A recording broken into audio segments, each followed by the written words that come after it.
Chinese embassy in Manila confirmed that a gentleman's agreement was reached during the Duterte administration over the Ayungin Shoal, and said that it was still followed during the early days of your administration. Your reaction to this, and have you been briefed about this said gentleman's agreement, and was it ever discussed in this trilateral meeting? On the issue of this gentleman's agreement, I always have had three questions. Number one, is there such an agreement? Because we do not know anything about it. Even during the transition from the Duterte administration to my administration, wala silang sinabi sa amin, merong ganito na kailangan niyong pakinggan. Kailangan natin sundan dahil naipangako natin sa kaibigan natin sa China, mga kaibigan natin sa China. So now, with the confirmation of the Chinese embassy, we now know that there was a secret agreement. Now, this is the second question that I have is, what is contained in that secret agreement?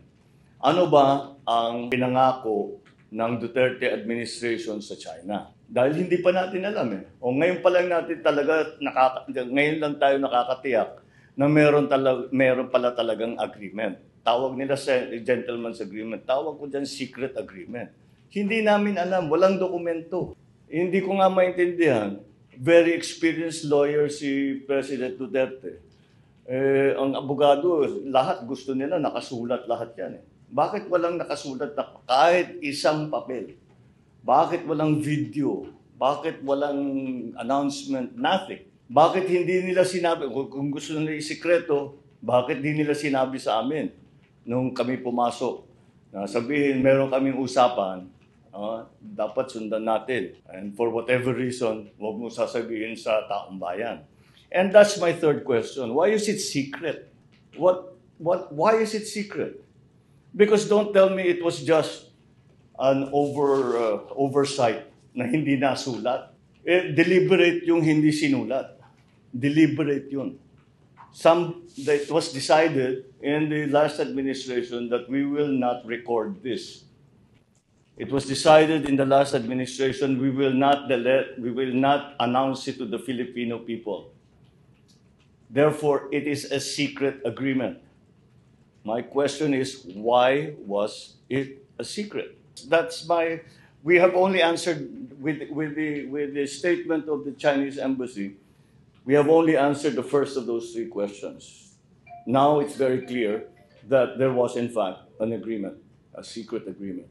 Secondly, now the second question that I'd like to get answered is, what is the agreement? Because si PRRD, sinasabi niya, walang agreement, walang gentleman's agreement. Sabi naman ng Chinese, meron.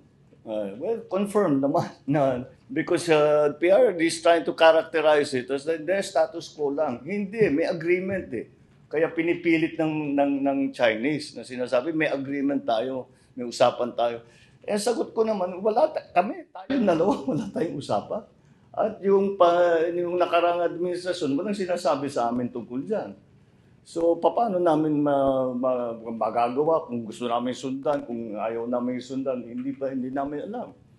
So, whatever foreign policy we undertook vis-a-vis South China Sea, West Philippine Sea, was just continuing our foreign policy of maintaining the peace and promoting the national interest. It was the secret agreement, gentlemanly or otherwise, we were not informed about it.